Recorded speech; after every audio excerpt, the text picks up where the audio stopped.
Hi guys, welcome to Cricket Chat with Venkatesh. Congratulations to our women cricketers. Lordsలో test గెలిచారు. 270 runs huge మార్జిన్తో గెలిచారు. England is not an ordinary team. చాలా చాలా strong team అది. Experience seasoned cricketers ఉన్న team అది. ఆ టీంని చిత్తుగా ఓడించారు. కంప్లీట్ డామినేట్ చేశారు. ఫస్ట్ ఇన్నింగ్స్లో ఎప్పుడైతే 285 చేసి తర్వాత వాళ్ళ మీద ఒక 100 రన్స్ ప్లస్ లీడ్ సంపాదించారో అప్పుడే test match was an our pocket.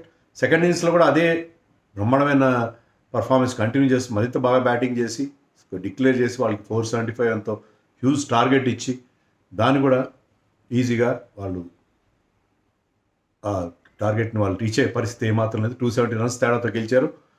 Everybody contributed, అందరూ బాగా పర్ఫామ్ చేశారు. చాలా సాటిస్ఫైయింగ్. ఎందుకంటే మీకు స్మృతి మందన 2 హాఫ్ సెంచరీలు, అవి కూడా 81, 71 చేసింది.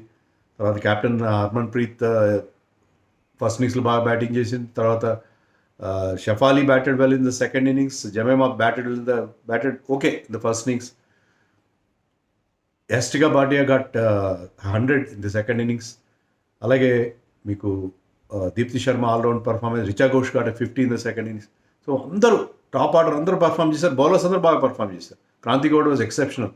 ఫస్ట్ ఇన్నింగ్స్లో ఆమె ఇచ్చిన బ్రేక్ త్రూస్ టాప్ ఆర్డర్ ప్లేయర్స్ని 4 అవుట్ చేసింది.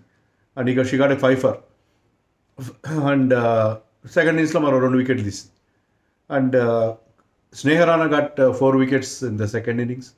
ఈవెన్ ది అదర్ షడ్గర్, ది అదర్ పేసర్ కానీ ఎవ్రీబడి కాంట్రిబ్యూటెడ్. ఒక్కటే ఏంటంటే మన తెలుగు అమ్మాయి శ్రీచరణి డెబ్యూటెంట్, ఆమెకు వికెట్ రాలేదు. అదొక్కటే ఒక చిన్న ఏదైనా డిసప్పాయింట్మెంట్ అంటే, బట్ ఓవరాల్గా చాలా చాలా సాటిస్ఫైయింగ్ విక్టరీ. ఎందుకంటే పర్టికులర్లీ మన టీం T20 వరల్డ్ కప్లో తొందరగా నిష్క్రమించిన తర్వాత చాలా తొందరగా నిష్క్రమించారు. గ్రూప్ స్టేజ్లో నిష్క్రమించారు. ఆ డిసప్పాయింట్మెంట్ నుంచి బయటపడడానికి విక్టరీ డెఫినెట్గా ఉపయోగపడుతుంది. సచిన్ టెండూల్కర్ సమక్షంలో Jay Shah was there, Sachin was there, సాధించిన విజయం మరింత స్వీట్గా వాళ్ళకి అనిపించి ఉంటుంది. లార్డ్స్లో గెలవడం కూడా, లార్డ్స్ని పుట్టిల్లు అంటారు, క్రికెట్ పుట్టిల్లు, home of cricket, mecha of cricket అంటారు. కానీ ఓకే చాలా హిస్టరీ ఉంది లార్డ్స్లో, నేను ఒప్పుకుంటా. కానీ అదే పుట్టిల్లు అంటే నేను ఒప్పుకోను. ఎందుకంటే ఫస్ట్ టెస్ట్ మ్యాచ్ అక్కడ జరిగింది, మెల్బోర్న్లో ఎంసీజీలో జరిగింది. ఫస్ట్ ఓడిఐ కూడా అక్కడే జరిగింది. So Lord's is definitely historic venue. But క్రికెట్కి అదే అల్టిమేట్. లార్డ్స్లో చేస్తేనే ఇది చాలా గ్రేట్ అంటే నేను ఒప్పుకోను. బట్ లార్డ్స్లో ఏంటంటే ప్రత్యేకత ఏంటంటే ఉమెన్ టెస్ట్ మ్యాచ్ జరగడం. లార్డ్స్లో 142 ఇయర్స్ తర్వాత ఎట్టకేలకు ఉమెన్ టెస్ట్ మ్యాచ్ ఇప్పుడు జరిగింది. ఎందుకంటే ఒకప్పుడు లార్డ్స్లో ఐ టెల్ యూ ఉమెన్కి ఎంట్రీ ఉండేది కదా. అంటే కొన్ని ఏరియాస్లో మాత్రమే లార్డ్స్లో ఆడవాళ్ళు వచ్చి మ్యాచ్ చూసే అవకాశం ఉండేది. పెవిలియన్లో నో ఎంట్రీ. పెవిలియన్ చాలా, లార్డ్స్ పెవిలియన్ అంటే చాలా పవిత్రం, దాంట్లో లేడీస్ రావడానికి వీల్లేదు. చాలా చాలా కొన్ని రెస్ట్రిక్టెడ్ ఏరియాస్లో మాత్రమే లేడీస్ని అలో చేసేవారు. ఇంకా అక్కడ లేడీస్ మ్యాచ్ జరగడం ఏంటి. మొత్తం మీద ఒక టెస్ట్ మ్యాచ్ జరిగిందంటే చాలా గొప్ప విషయం. 142 ఇయర్స్ పట్టింది లేడీస్కి అక్కడ టెస్ట్ మ్యాచ్ జరిపించడం కూడా. సో ఎంత మనం అదే మనం అంటాం మన దేశంలో మహిళల పట్ల వివక్షాన్ని, వాళ్ళకి ఎంత వివక్ష ఉంది నిజంగా. మీ ఇంకోటి కూడా చెప్తాను. 1993లో అనుకుంటా, అప్పటి వరకు లార్డ్స్లో మెంబర్స్ ఉంటారు, మెంబర్స్ ఓన్లీ అని చెప్పి వాళ్ళందరూ ఒక స్పెషల్ టై కట్టుకుని, లార్డ్స్ మెంబర్స్ అంటే ఎంసీసీ, లార్డ్స్ అంటే ఎంసీసీ, మెరిల్బోర్న్ క్రికెట్ క్లబ్, అది వాళ్ళు దానికి అది వాళ్ళదే లార్డ్స్ గ్రౌండ్. సో వాళ్ళ MCC membership was board for ladies 1993. అంటే ఒక 30 ఏళ్ల క్రితం వరకు కూడా, 35 ఏళ్ల క్రితం వరకు కూడా లేడీస్కి ఎంసీసీ మెంబర్షిప్ ఇచ్చేవారు కాదు. అంత వివక్ష ఉండేది లేడీస్ విషయంలో. మొత్తం మీద ఇక్కడ టెస్ట్ మ్యాచ్ జరిగింది. వాళ్ళ ఆనర్స్ బోర్డులో మన క్రాంతి గౌడ్ అండ్ ఎస్టికా బాటి, ఎందుకంటే సెంచరీ చేసిన వాళ్ళు 5 వికెట్స్ తీసిన వాళ్ళని లార్డ్స్ ఆనర్స్ బోర్డులో రాస్తారు కదా, వాళ్ళు ఎంటర్ అయ్యారు. చాలా సంతోషం ఆ విషయం. సో లార్డ్స్లో గెలిచారు కాబట్టి చాలా గ్రేట్ అని నేను ఆ రకంగా విక్టరీ నేను చూడట్లేదు. మన వాళ్ళు ఇంకోటి నేను చూసేది ఏంటంటే, మన వాళ్ళు ఇంగ్లాండ్తో ఆడిన టెస్ట్ మ్యాచ్లు 10 టెస్ట్ మ్యాచ్లు ఆడితే ఇంగ్లాండ్తో ఆడిన 10 టెస్ట్ మ్యాచ్లో మనం ఇంతవరకు ఒక్కసారి కూడా ఓడిపోలేదు. ఎప్పటి నుంచో 80s నుంచి ఆడుతున్నాం. అది గ్రేట్ కదా. ఇప్పుడంటే మన టీం, ఒకప్పుడు మన టీంలో అంత గొప్ప మిథాలీ లాంటి వాళ్ళకి ఒక్కరిద్దరు తప్ప అంత గొప్ప ప్లేయర్స్ ఉండేవాళ్ళు కాదు. అంటే ఉండేవారు మంచి ప్లేయర్స్, కానీ ఇప్పుడున్నంత బ్యాలెన్స్, ఇప్పుడున్న స్ట్రెంత్ లేదు. కానీ మన ఇంగ్లాండ్లో 10 టెస్ట్ మ్యాచ్లు ఆడితే ఆ 10 టెస్ట్ మ్యాచ్లో 3 గెలిచాం, 7 డ్రా చేసుకున్నాం. సో మన ఇంగ్లాండ్లో ఎంతవరకు ఓడిపోలేదు. That way this victory is very very significant. అది మనం 2006 తర్వాత చాలా తక్కువ టెస్ట్ మ్యాచ్లు ఆడాం. వాటిలో చూస్తే ఏంటంటే 2006 తర్వాత మనం డ్రా అయినా చేసుకున్నాం, గెలవాలని గెలిచాం. ఓన్లీ ఇయర్ బిగినింగ్లో మనం ఆస్ట్రేలియా వెళ్ళి ఆస్ట్రేలియాలో ఒక టెస్ట్ మ్యాచ్ ఓడిపోయాం తప్పిస్తే మిగతా 2006 తర్వాత ఆడిన 8-9 టెస్ట్ మ్యాచ్లో మనకి అన్ని డ్రాస్ లేకపోతే విక్టరీస్ ఉన్నాయి.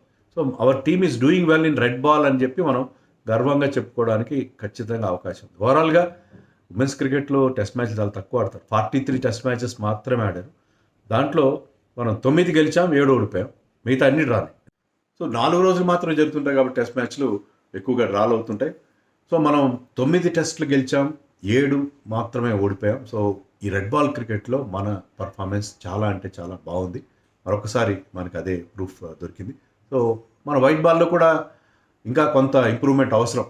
ఫీల్డింగ్లో కానీ, running between the wickets, power hitting, ఇలాంటి సర్టన్ ఏరియాస్ ఇవన్నీ కూడా ఆల్రౌండర్స్, ముఖ్యంగా సీమ్ బౌలింగ్ ఆల్రౌండర్స్, ఇవన్నీ మనకి కొంత ఇష్యూస్ ఉన్నాయి. కానీ ఇక్కడ మనం రెడ్ బాల్ క్రికెట్లో మన టీం చాలా బాగుంది అని చెప్పి మరొకసారి మరిన్ని టెస్ట్ మ్యాచ్లు ఆడించాలి. బీసీసీఐకి డబ్బుకి ఏం కొదవ, సరే టెస్ట్ మ్యాచ్లకి పెద్దగా డబ్బు రావట్లేదు, బట్ బీసీసీఐ కెన్ స్పెండ్ కదా. మన టీం బాగా చేస్తున్నప్పుడు invite teams like Australia, England, south Africa లాంటి టీమ్స్ని, వెస్టిండీస్ లాంటి టీమ్స్ని పిలిచి, న్యూజిలాండ్ మన దగ్గర టెస్ట్ మ్యాచ్లు ఆడిస్తే మనం టెస్ట్ మ్యాచ్ల వల్ల మరింత రాటుదేలుతారు. మిగతా ఫార్మాట్స్ కూడా ఆ ఇంపాక్ట్ పడుతుంది డెఫినెట్గా. సో టెస్ట్ మ్యాచ్లు ఎక్కువ ఆడించాం. ఉమెన్స్ టెస్ట్ మ్యాచెస్ చాలా ఇంట్రెస్టింగ్గా జరిగినాయి మ్యాచ్లు, చాలా హ్యాపీగా చూసాం. So I think we need more and more test matches like this. రిలాక్స్డ్గా ఉంటే టెస్ట్ మ్యాచ్లో వాళ్ళు నిజంగా లాస్ట్ వికెట్ సోఫియా ఎక్లిస్టన్ని స్నేహ రాణా అవుట్ చేసిన బాల్ చూశాను నేను. ఆ ball of spinners dream delivery. ఎందుకంటే బాల్ ఫ్లైట్ చేస్తే అది డ్రిఫ్ట్ అయ్యి టర్న్ అయ్యి it went between bat and pad. So wonderful delivery. So ఇలాంటి టెస్ట్ క్రికెట్లో మనకి ఇంత beautiful deliveries, beautiful dismisses, beautiful shots చూసే అవకాశం ఉంటుంది. సో ఉమెన్స్ క్రికెట్లో కూడా టెస్ట్ మ్యాచ్లకి ఎక్కువ ఇంపార్టెన్స్ ఇవ్వాలి బీసీసీఐ అని చెప్పి నేను కోరుకుంటున్నాను. So it was excellent performance from our girls. ముఖ్యంగా క్రాంతి గౌడ్ పర్ఫార్మెన్స్, ఫీల్డింగ్ కూడా బాగా చేసింది. She fielded also very well and she bowled brilliant. ఏం లేదు అక్కడ హెల్ప్ ఉంది పిచ్లో, రైట్ ఏరియాస్లో she kept the ball. So and చాలా అంటే అదేగా చేయాల్సింది. You have to keep it very simple, sticking to the basics అదే చేసింది. She use the scrambled seam very well and she bowled brilliant. మిగతా స్పిన్నర్స్ కూడా సెకండ్ ఇన్నింగ్స్లో బాగా బౌలింగ్ చేశారు.